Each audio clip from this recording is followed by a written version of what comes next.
Good morning, everyone. My name is Dr. Kurt Fisnick, and today, Andrea McKinney and I are here on the Doctor's Clinic call. Welcome to the call, Andrea. How are you? Thank you, Doc. I'm great. Excellent, excellent. Well, I'll tell you what, did you guys get dumped on with some snow over the weekend?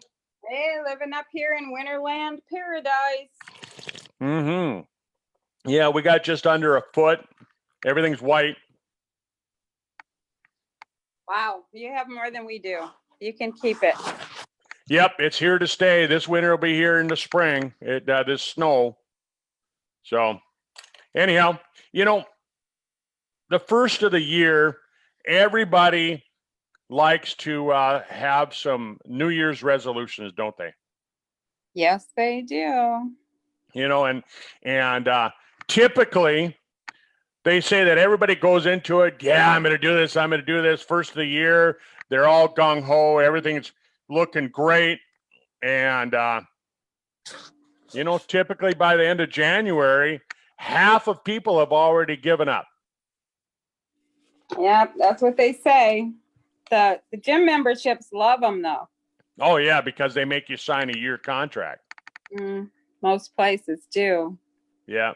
And then by the end of February, 80% of people have given up on their New Year's resolutions. Yeah, how about that?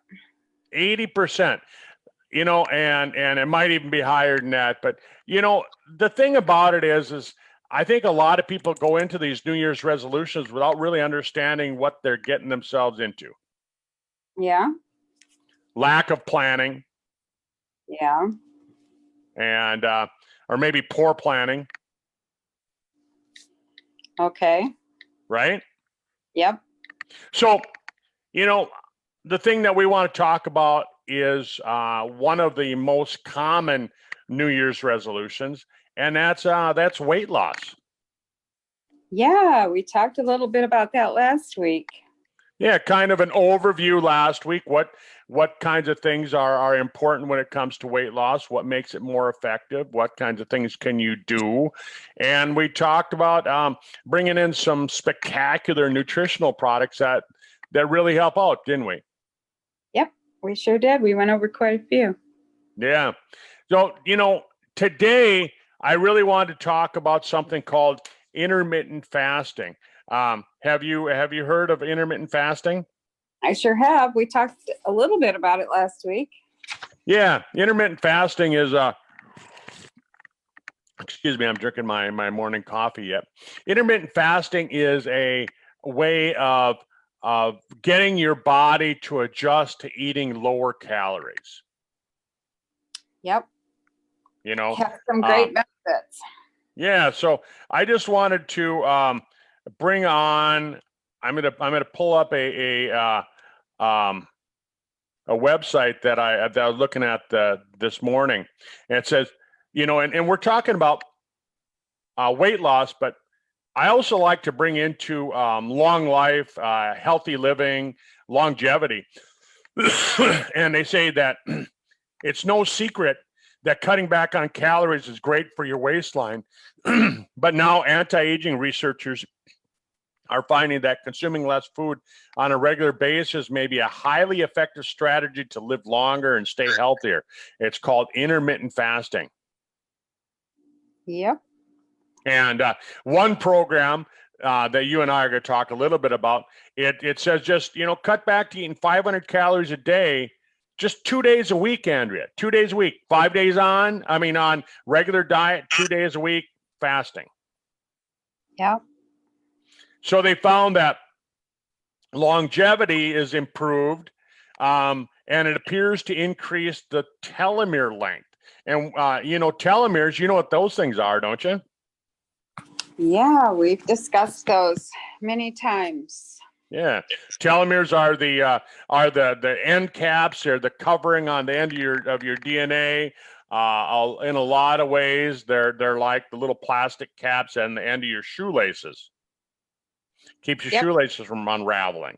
And so they show that intermittent fasting in animals can increase the lifespan by 20%. That's amazing. Yeah, they took and they've done some studies. Like here's one study that they did on mice, and they found that they extended their lifespan from 32 to 45 months to 40 to 53 months. Yeah, that's all we need is mice that live longer. But right. And then they took the same doctor took and he studied monkeys, and when he found monkeys, he did an 11-year study.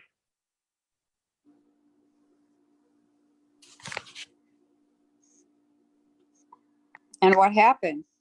He found that he increased their lifespan by 37%. Wow. Yeah, isn't that pretty cool? Well, yeah, if you do the math, that's pretty darn cool. Yeah. So then I went and I pulled up this, and this is from Harvard School of Public Health. And and a lot of times I don't totally agree with traditional medicine.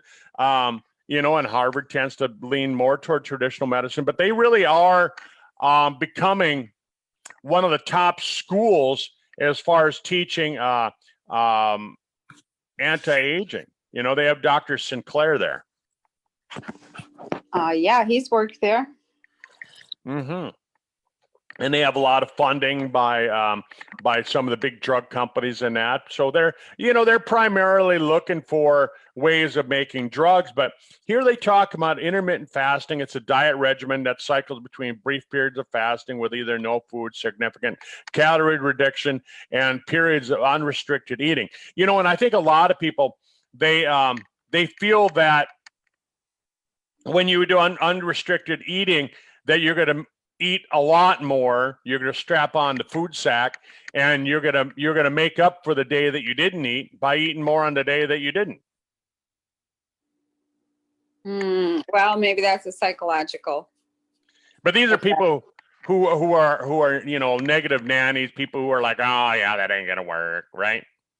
Well, we've been programmed through the years that if we don't eat a regular system of food, like 3 times a day or 5 or 6 small meals a day, that we're screwing up our metabolism, and we're going to make it worse, and we're going to gain weight when we quit eating like that, which, just like a lot of other things that have been debunked. Right. Not true. Yeah. And so here's the problem. And I've noticed in myself, Andrea, is that prolonged, very low calorie diets, which is what most people do. They go into the first of the year and they go on one of these fad programs where they cut back on their calories, and they go, I'm going to eat 500 calories a day, until I get down to my goal weight, until, swimsuit season in May or June. July if you live in North Dakota. But they cut way back and they do a real low calorie diet, and yeah, sure, you're going to lose weight, but what happens is the body adapts to it, and then it prevents further weight loss. Yeah, well, you're also going to lose muscle. That's exactly what happens. They lose muscle too. You don't want to lose muscle. Yep. And because the lean muscle is what's going to keep you in the weight management category versus weight loss. And so, yeah. And then the problem with it is that most of these people don't stick with this diet for the rest of their life. They learned nothing. They don't have a lifestyle change from doing the restricted calories. And like I found out, you gain it back, and because now you've screwed up your body, when you try and lose weight the second time, it doesn't work as easy. Right. Well, I think intermittent fasting has a lot to do with the type of fuel you're burning. Like, a lot of people are addicted to sugar, and we've talked about that before. But there's certain things that happen in the body when you're using ketones for your fuel that are beneficial, and you're not going to burn off muscle. You're actually going to put muscle on. So it just is determined by what you choose to do. That's right.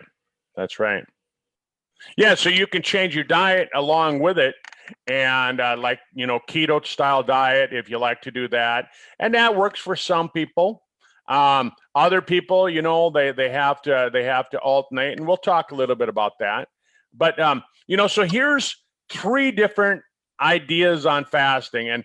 And bottom line, I'll scroll down to the bottom of this page that Harvard has, and I'll show you the results. But there's there's 3 different schools of thought on fasting.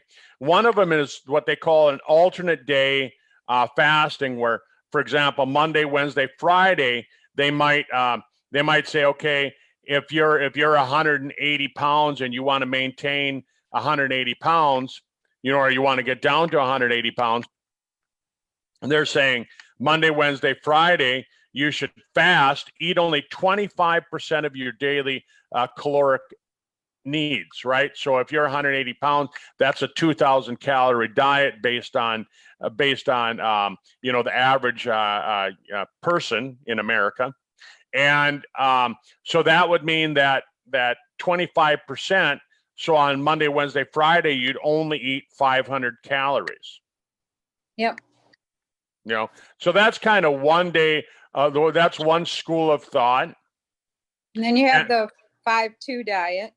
The 5-2 diet, which is the next one, right? The whole day fasting, which is 1 to 2 days per week where you don't eat anything, or they're saying here up to 25%, but let's just say it's no eating at all. And then no food restriction on the other 5 days. Right. And see, this is the one that a lot of people, they're afraid of, because they're thinking that you're gonna strap on the food sack and you're gonna make up for the days that you fasted. But on the 2 days that you're restricted, so 5 days you eat, 2 days you're restricted, and then they have the time restricted one, which is you have a designated time that you can eat. So like my son and I were talking, he was saying, "Hey, Dad, what you should do is you should pick an hour or a couple hour period during the day, maybe 2 hours, and that's when you eat, and then you fast the rest of the day." Right. Yeah. It's also called a OMAD, 1 meal a day. And you don't eat for 23 hours and you cram all your food into 1 hour. Right. And I don't know if you'd say cram it all in, because I think people get the wrong idea. Well, because, they said squeeze all food into 1 hour. I think a lot of people, they get the wrong idea from that, and they think, oh, I'm supposed to go eat, as much as I can. 3 meals, right? Yeah, force feed myself, just go to the buffet and just stand in front of it and eat it by the handful, and that's not really what they're talking about, are they? No, everything we're talking about here is, you got to have some self-will, and determination to eat properly. Mm-hmm. So here's what Harvard says. They say that caloric restriction has been shown in animals to increase lifespan and improve tolerance to metabolic stresses. Yeah, I read that too in something. Yeah. Reduction in triglycerides, LDL, blood pressure, weight, fat loss, blood glucose, all these different things that are just, folks, you got to imagine if you can control these things, you got to get healthier, right? Some studies even show that fasting helps with prevention of cancer. Yep, I saw that too. Starves the tumor. Starves the tumor. And isn't that the idea of most chemotherapy, that you're going to starve the tumor? I don't know. I don't study chemotherapy, so not next on that.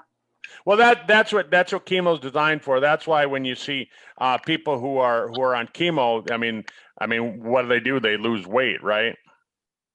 Yeah. A lot of muscle weight too, but it's not good. But anyhow, so they found that. So they found that there's a high dropout rate, and we're going to talk a little bit about maybe some things we can do to keep the dropout rate. So they found dropout rate up to 65%, and that's still high, but we want to get that lower. Maybe we can help you all, and we're going to help ourselves too. Help me, and I'm using myself as a guinea pig in this. They're finding that intermittent fasting groups had decreases in the leptin And so they helped with suppressing appetite, keeping your appetite down. They found that when they looked at the different kinds of intermittent fasting, they all kind of had no significant differences. That's what it says there. No significant differences in weight loss, weight regain, or body composition between the three. So they all three work. No significant differences in blood pressure, heart rate, fasting, glucose. They said that they all worked. They said that the dropout rate was higher in the alternate day fasting group than in the daily restrictive group. Yeah, I would imagine, because you're flipping back and forth between systems in your body. Yep. And they said, interestingly, those in the fasting group actually ate less food on the non-fasting days. So the free food days, they found that they actually ate less than what the researchers had told them to eat. Yeah, I think that's pretty typical if you're doing a restrictive diet, that you tend to not eat as much because you're used to it. You feel full faster. Yeah. So here's the pitfalls. This is what they're saying, and this is what you and I are going to talk a little bit about. Potential pitfalls for somebody who likes to graze, the person that likes to just eat all day long. This probably is a hard diet for them.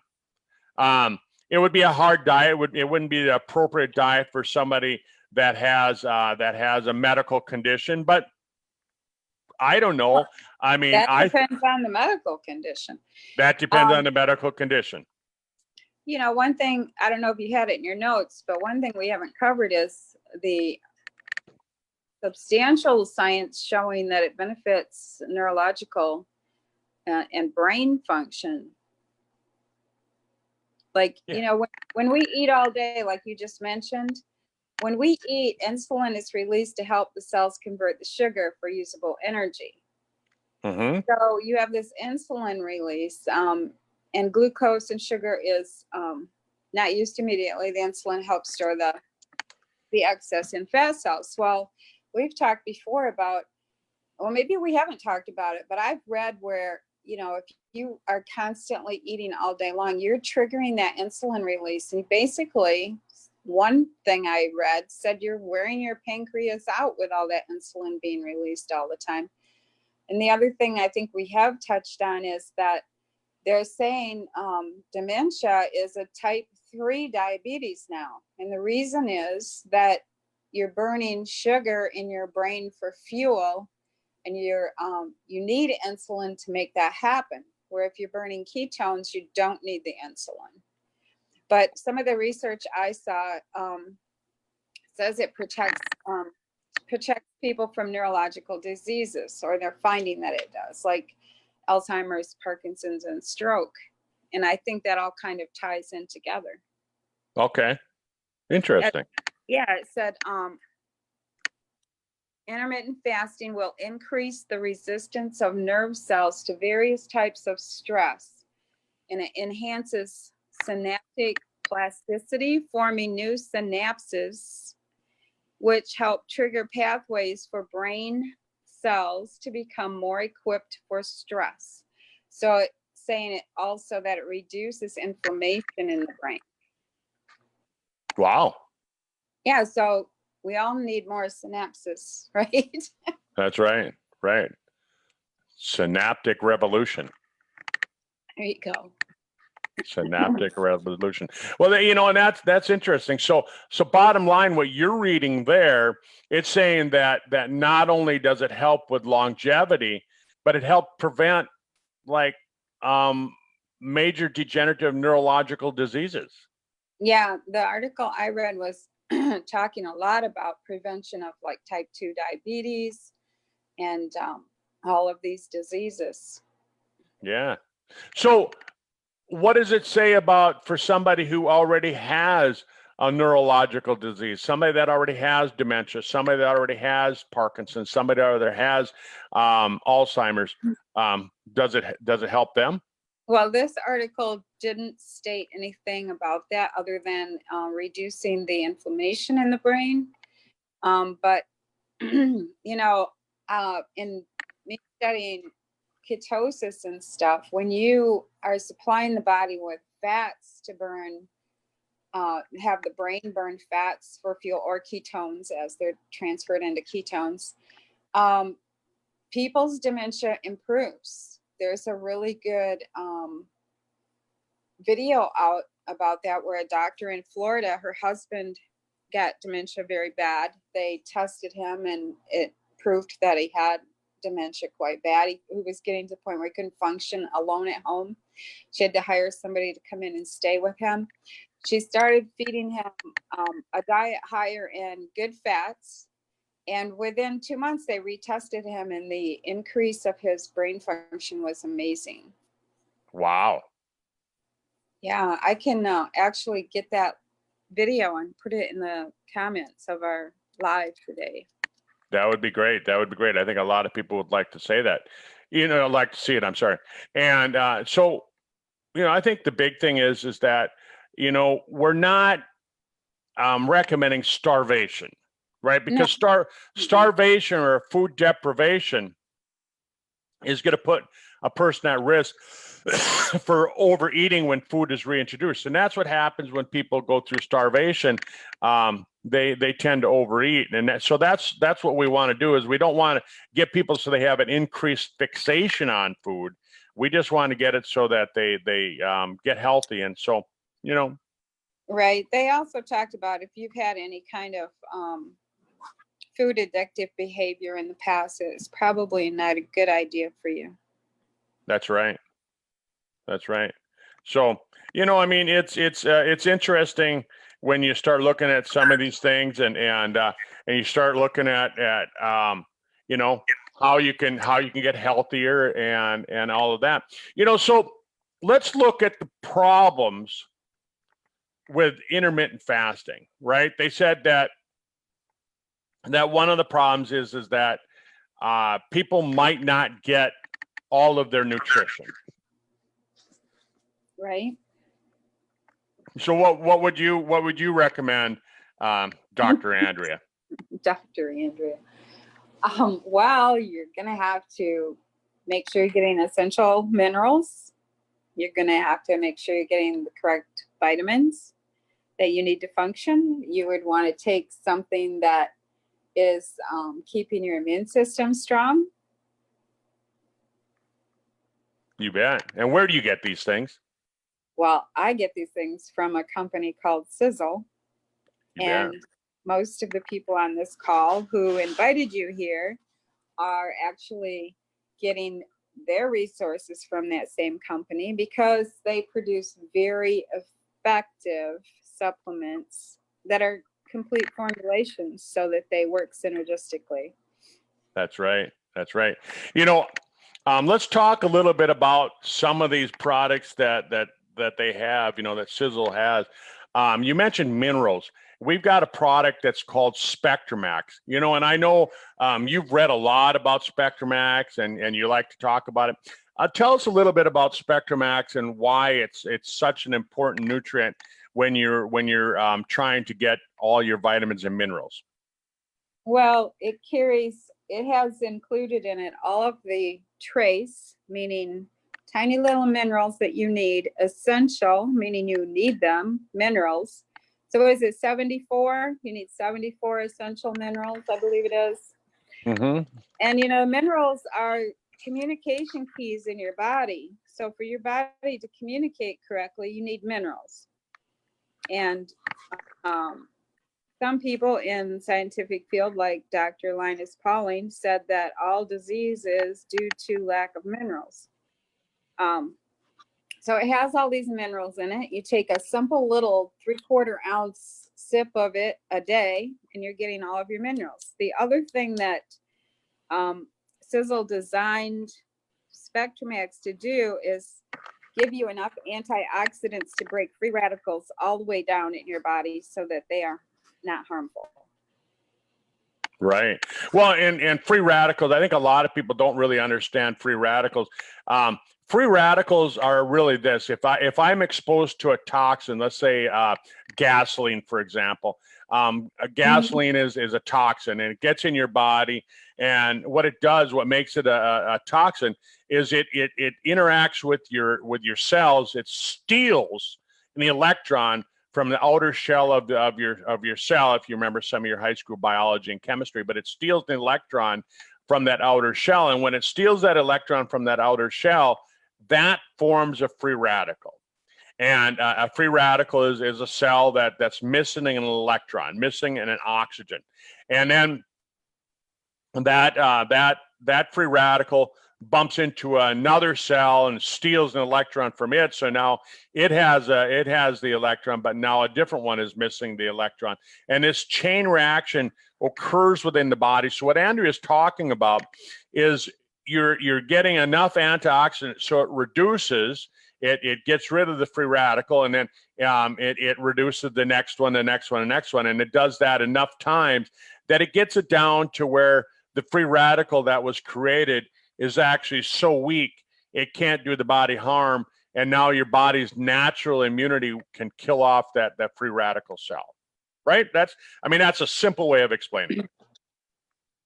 Right. Well, to go back to intermittent fasting, an article I read said intermittent fasting reduces accumulation of molecules damaged by free radicals, and it helps the cells remove toxins better. Perfect. So even the IF is helping with that too. Yeah. So if you combine intermittent fasting with SpectraMax, your bottom line is that you're doing the body some good by doing that, aren't you? Yeah, 1-2 punch. Yeah. And then, Andrea, I love adding Encompass 360 to my SpectraMax, to that mix, because SpectraMax Encompass 360 was designed by Thomas Maurer Jr., Tom Sr.'s son. It was designed to work alongside of the SpectraMax by providing your daily requirements, not just the minimum daily requirements that they say with the RDA, but they're actually giving you the nutrients that you need to kind of go along with the SpectraMax, aren't they? Yep. Yeah. Yep. I like that. And then, some people say that when they do intermittent fasting, they tend to notice some hunger pains and things like that, right? And so, we have a great meal replacement product, don't we? Yeah, Sizzling, yeah. It's loaded with nutrients. It's got vitamins in it, and it's not just something that's made with some of this artificial sweeteners like a lot of products are made with, and so your body gets nutrients, and it also gets a fiber. And, it doesn't give you all the fiber, because they say that like a male needs over 30 grams of fiber a day. A female needs like 25 grams of fiber a day. This has 12 grams of fiber. So it's only about half. But we're kind of making the assumption that you're going to be eating healthier. If you're trying to stay healthy, you're going to be eating healthier. And so you're going to eat a little bit more asparagus, and you're going to eat a little more celery, and you're going to eat a few more apples, and you're going to get some of that fiber from your diet. So half of it from your meal replacement, half of it from your diet. But the most important thing about Sizzling is the way that the protein's made, right? They use a protein that hasn't been denatured, right? And do you remember what denaturing is? What does it mean? Oh, it was applying heat during the process, and so it changes the molecules of it. Yeah, it's changed the molecules, so it's denatured. It's unnatural. It's not natural anymore. And that's what most people do. That's what most companies do, is they take the whey, right, which is the liquid portion that's left over after you make cheese, and they heat it, they superheat it, and they cook the water out of the whey protein, and they're left with this powder. And the problem with it is that when you superheat the whey protein like that, it destroys the natural chemical bonds found in the protein, and it makes it so your body doesn't recognize it as protein, so it's unusable. And the studies find that if you're using an undenatured protein like we're using, it'll actually help build lean muscle. So you can be on a weight loss program and building lean muscle. And we'll see people who start using the sizzling, they'll actually gain weight in the beginning because they're building lean muscle. But when you're using a denatured protein, one that's been superheated, cooked, what happens is that they lose lean muscle while they're losing weight. And that really isn't what you want to do. No, so that turns it into zombie food. Zombie food. You like that word zombie, don't you? I do. I do. And, you know, that's the reason I haven't used a microwave in about 3 years either, is because, you know, the molecules in a microwave change just like that. So you have unnatural things going in your body. Yeah, exactly. So you know, you want to have the as much as you can. You want to be adding these different foods to your body that are natural, that are undenatured, food that your body can really use. You know, I just really wanted to touch on, you know, some things that you can do to lower your craving for food, because I think that's the biggest thing, is that people go on these diets, they start trying to do intermittent fasting, they do different things, and what they end up doing is they feel like they're thinking about food all day long, they're hungry, they have these hunger pains going on, and so you know, I found that the age pill helps out with that. Yeah, because it's giving you the energy your body wants, or it's helping to support your body to make the energy that you need. So I would think that would be what I would call an untrigger, that you need more. Well, not only that, Andrea, but the age pill has 5-hydroxytryptophan in it. Right. And 5-hydroxytryptophan is the precursor amino acid that your body needs. It's an activated amino acid that your body needs to make serotonin. And serotonin is kind of that master neurotransmitter in your body that controls hunger. Oh, okay. So the age pill helps out with that. The other product that I like to use to help with controlling hunger is actually the Super Omega. Yeah, because it's got fats in it. Good fats, right? And so I'm right now, while I'm trying to lose weight, I'm actually doing a double dose of the Super Omega. Yeah, I heard someone on a call with you a long time ago say, "Oh, I didn't know I would start losing weight on this." Yeah. Oh yeah, because you know, like you were talking about with the keto type diet, with the ketogenic diet, if you're adding good fats and your body's using that for energy, you know, there's 9 calories per gram of energy in fat. Meanwhile, with sugars and proteins, there's only 4 calories per gram. Yep. So you're getting more than double. Yep. So I'm using that, and that seems to help. And then I added an extra vitamin D. I'm actually taking 3,000 milligrams or international units of vitamin D along with that to help with my weight loss as well, because it helps with hunger too. That's interesting. So anyhow, you know, I'm looking at the time, Andrea. We've run over again. You know, it seems like we start talking, and there's so many things to share. But you know, intermittent fasting, folks, intermittent fasting, it's something that you can add to your regimen. It's something that you can add for the first of the year, and you can find yourself losing weight and sticking to your goal, sticking to your New Year's resolution.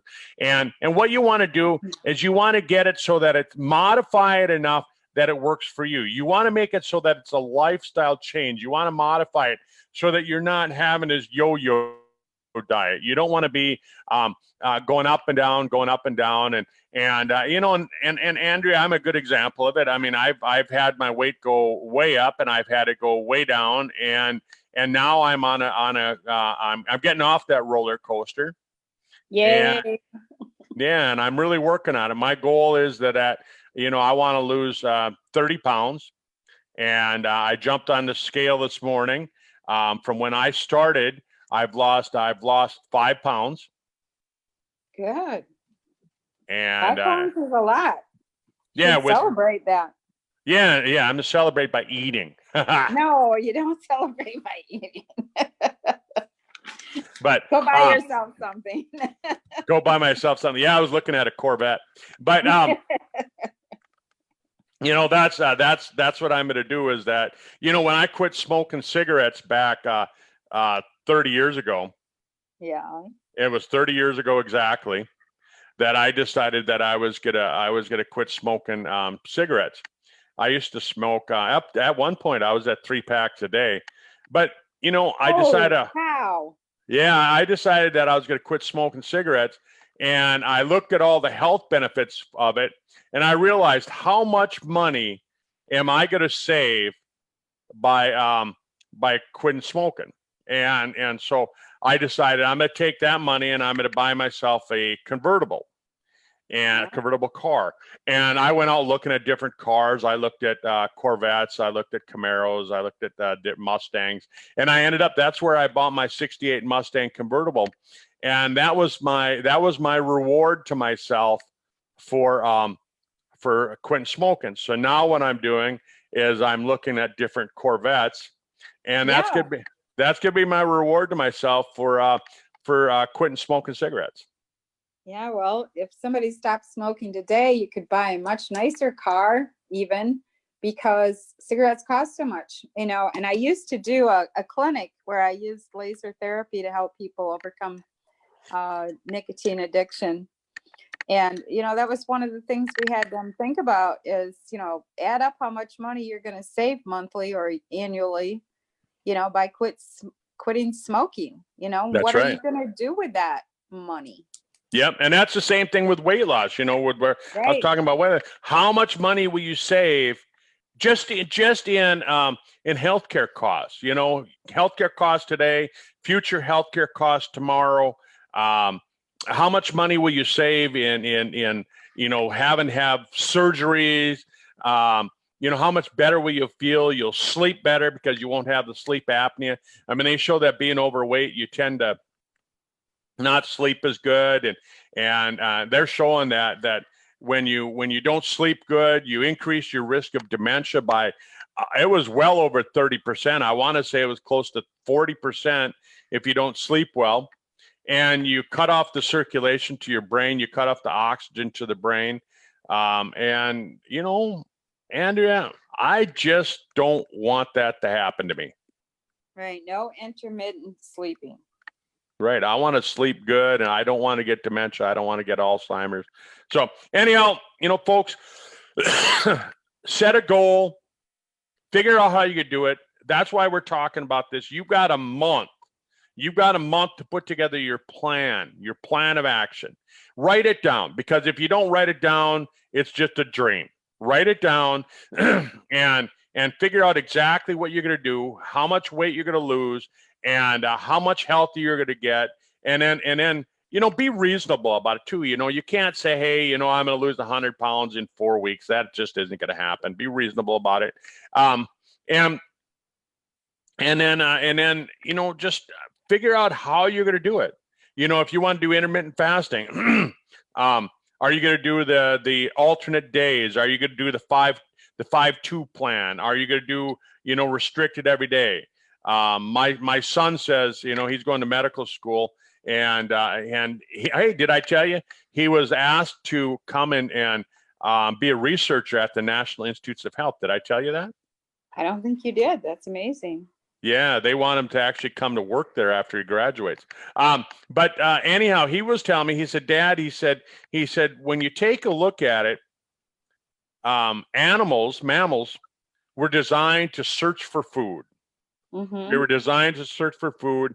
And so our constant thought was, besides reproducing the race, that the other thought was to find food.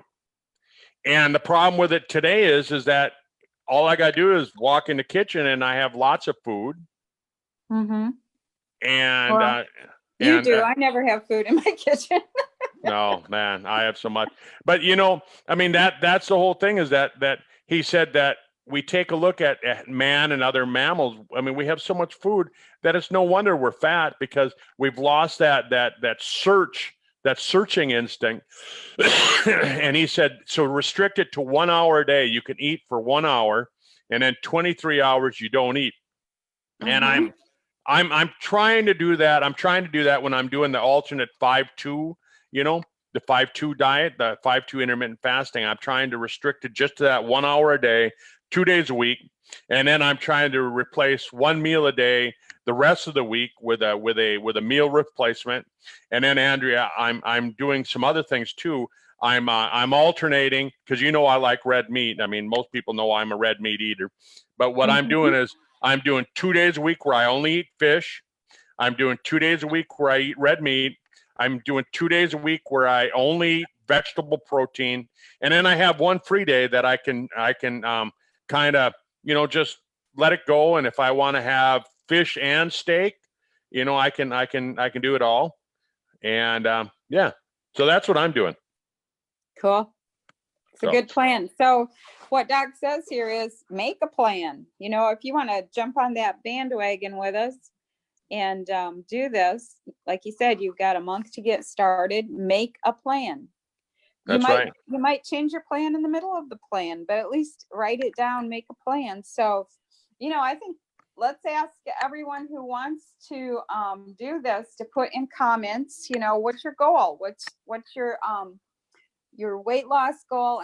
And keep in mind that, depending on what type of eating style you do, you may put on muscle, which is going to give you more weight, but your body's going to transform into more leanness. So That's don't right. just go by the scales. You have to do some measuring and figure out, in 6 weeks, if you've lost 8 inches overall, that kind of thing. So go ahead and put in comments, if you have a plan and you want to share that with us, and then go out and, think about it a while, make your plan, and come back to the same live, which will be in Doctor's Clinic, Doc Fizz with Friends. And, just put some more thoughts in there. Let's keep kind of a dialogue going in the comments under this call today and see how people are doing. Or if you've discovered other information that Doc and I haven't covered that you think is something that's beneficial, you could add it in there and then we can all comment on it. There you go. Let's have a dialogue. Well, Andrea, thanks for being with us today. Everybody, thanks for being here. And you have a wonderful, wonderful day. And let's finish out the end of the year strong. Let's everybody reach our goals and have some fun. Andrea, I'll let you close out the call. Okay, and thank you, Doc, for being here every Tuesday at noon. If you're hearing this because a friend shared it with you or you just ran across it on someone's social media page, you can get back to them and discover, some of the products that Doc's talked about today. And we would love for you to tune in every Tuesday at noon Eastern time on this page. And if you can't do that because you're working, just come in because it's always there later. You can even scroll back and see other topics that Doc and I have covered on Tuesdays and continue to optimize your health. Have a great day. Bye.